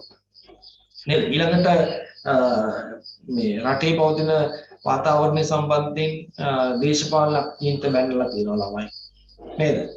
කිසිම කලමනාකරණයක් ආර්ථික කලමනාකරණයක් නැති රටක් බව කියලා එහෙම තියෙනවා. ඊළඟට තව ඔය අඳුන අවශ්‍ය තියෙනවා මේ අනේ සර් අනේ මිස් මේ පොලිසියට යන්න තමයි එකම බලාපොරොත්තු රස්සාවක් විදියට ඒකට මට යන්න අවස්ථාව S එකක් අරන් දෙන්න මේ වේවර ඔහොම ලියලා තියෙනවා. එහෙම ඉල්ලීම් කළාට අපිට පේපර් මාකින් එහෙම කරන්න බෑ ළමයිගේ මානසික පැත්ත ගැන හිතලා. අපි එහෙම කළොත් ඒක දක්ෂ ළමයට කරන අසාධාරණයක්. ඒ නිසා එහෙම කරන්න බෑ. නමුත් එහෙම අඳෝනාවන් පේපර් වල කෙලවරේ තියෙනවා. නේද? මේ පිටුව එකමාර දෙක ලියපු ඒවා තියෙනවා. හරි මේ රටේ පැවති වාතාවරණයත් එක්ක ළමයිපත් වෙලා තියෙන සෝචනීය තත්ත්වය තමයි තියෙන්නේ. සමහර තැන්වල තියෙනවා අපි මේ අහවල් ගමේ අහවල් එහෙම නම් වලින් තියෙන එහෙම තමයි අපි හොයාගන්නේ මේ අහවල් ප්‍රදේශයේ පේපර් කියලා. මේ අහවල් ගමේ අපිට සිග්නල් තිබුණේ නැහැ. අපිට ඔන්ලයින් ඉගෙනුමටයි අවස්ථාව අපිට හම්බ වුණේ නැහැ. අපේ සිලබස් එකේ මෙච්චරයි කරලා තියෙන්නේ. අපිට මේ මෙච්චර පාඩම් ප්‍රමාණයක් තුනට මෙන්න මේ පාඩම් විතරයි ගන්නලා තියෙන්නේ. ඒ නිසා මෙතන ගියා පාඩම් වලට ලියන්න දන්නේ නැහැ. ඒ හින්දා මේ ගැන හිතන්න. අනේ අපිට කරුණාවෙන් සලකන්න. ඔන්නෝමයි තියෙන්නේ පේපර් වල. හරි එහෙම වටපිටාවක් තුල තිබිච්ච කණ්ඩායමෙන් තමයි අර 120ක් විතර ප්‍රමාණය ලියලා නැත්තේ. තමයි ලියන්න දේවල් නැති නිසා වෙන්නේ. ඒ නිසා ඒ කණ්ඩායම ඔබත් සමග තරගයට එනවා. තරඟ බිමට එනවා.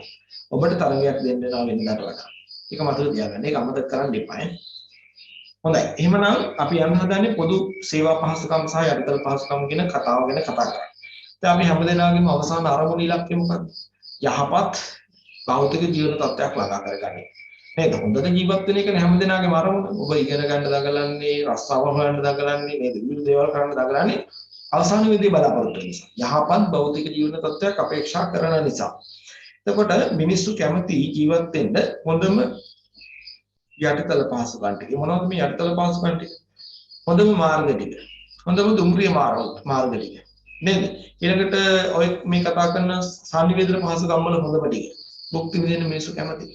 ඒ වගේම ඒ යටිතල පහසුකම් ටික වගේම පොදු සේවා පහසුකම් වලින් හොඳම ටික භුක්ති විඳින්න මිනිස්සු කැමති. හොඳම පාසල් ටිකට යන්න කැමති. හොඳම රෝහල් පහසුකම් භුක්ති විඳින්න කැමති. ප්‍රවාහන සේවයේ භුක්ති විඳින්න කැමති. බැංකු කටයුතු රක්ෂණ කටයුතු මේ වගේ දේවල් හොඳම තත්ත්වයේ භුක්ති විඳින්න මිනිස්සු කැමතියි. ඒ නිසා අපිට පේනවා මේ යටිතල පහසුකම් හා පොදු සේවා පහසුකම් වැඩිපුර හොඳට එකතු වෙලා තියෙන්නේ කොතනද? අන්න එතෙන්ට මිනිස්සු නිතරම එකතු වෙනවා. ඔය බස්නාහිර පළාතට වෙලා තියෙන්නේ ඕකනේ. නේද? අපේ රටේ තියෙන හොඳම පොදු යටිතල පහසුකම් ටික සේවා පහසුකම් ටික සාපේක්ෂව තරාගත කිරීම කරලා බැලුවොත් අපිට පේන බස්නාහිර පළාත වල තමයි හොඳම ටික තියෙන්නේ. ඒකට සම කරන්න තවත් පළාත් නැහැ. නේද? ඒකට තරගයක් දෙන්න පුළුවන් තවත් පළාත් ලංකාවේ නැහැ. ඔය පහසුකම් වලින් බලනකොට. ඒ නිසා අපිට පේනවා අනිත් පළාත් ඔක්කොගෙම බස්නාහිරට වේගවත් සංක්‍රමණ සිද්ධ වෙනවා. නේද? මිනිස්සු ස්ථිර පදිංචි සඳහා බස්නාහිර පළාත අස්සට එන්න බලනවා. ඒ වගේම තමයි ලෝකේ. ලෝකෙත් වගේම යම් යම් තැන් තියෙනවා නම් හොඳම සේවා පහසුකම් ටික හොඳම යටිතල පහසුකම් ටික එකතු වෙච්ච තැන්. අන්නේ තැන් වල මිනිස්සු එකතු වෙලා ජනාධික කලාප බවට පත් වෙච්ච අවස්ථාවල් ගන්න පුළුවන්. එහෙනම් අපි ලියමු. මේ අවසාන කාරණේ අද දවසට කතා කරන විදිහ කතා කරන්න බැරි වී අපි උතනින් නවතිමු. පොදු පහසුකම් ගැන යටිතල පහසුකම් ගැන ලියමු. ලියන්න සෑම පුද්ගලයෙකුගේම අවසාන ඉලක්කය නැත්නම් අරමුණ සෑම පුද්ගලයෙකුගේම අවසාන අරමුණ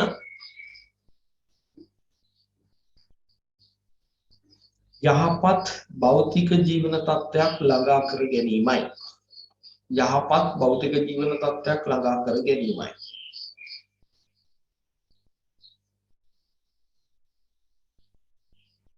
ඒ නිසා පොදු යටිතල පහසුකම් හා සේවා පහසුකම් වලින් සපිරි. ඒ නිසා පොදු යටිතල පහසුකම් හා සේවා පහසුකම් වලින් සපිරි. ප්‍රදේශ වටා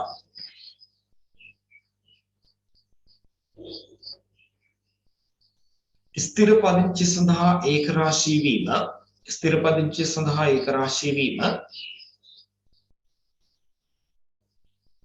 ස්ථිර පදිංචි සඳහා ඒකරාශී වීම සාමාන්‍ය ස්වභාවයයි. ස්ථිර පදිංචි සඳහා ඒකරාශී වීම සාමාන්‍ය ස්වභාවයයි.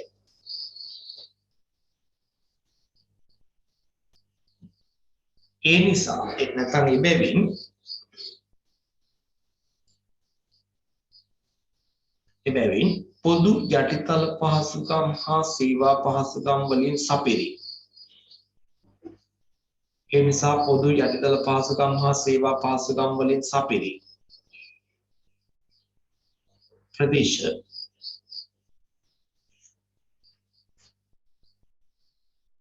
සේවා පහසුකම් වලින් සපිරි ප්‍රදේශ ජනාකීර්ණ තත්ත්වයට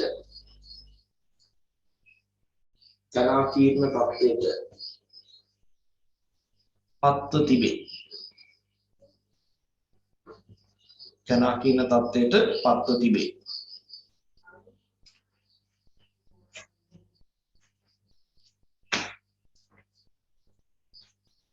උදාහරණ ශ්‍රී ලංකාවේ බස්නාහිර පළාත. ශ්‍රී ලංකාවේ බස්නාහිර පළාත.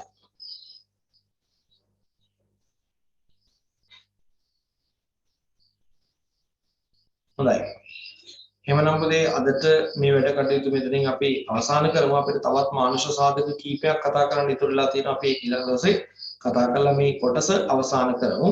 එතකොට ඊළඟ දවසේ අලුත් වැඩ කොටසක් ආරම්භ කරන්න පුළුවන් අපිට. අද දවසේ මොන හරි කතා බහ කරපු දේවල් වල ගැටලු තියෙනවා නම් දැන් අහන්න අවස්ථාව තියෙනවා විනාඩි කීපයක් තව ඉතුරුලා තියෙන නිසා.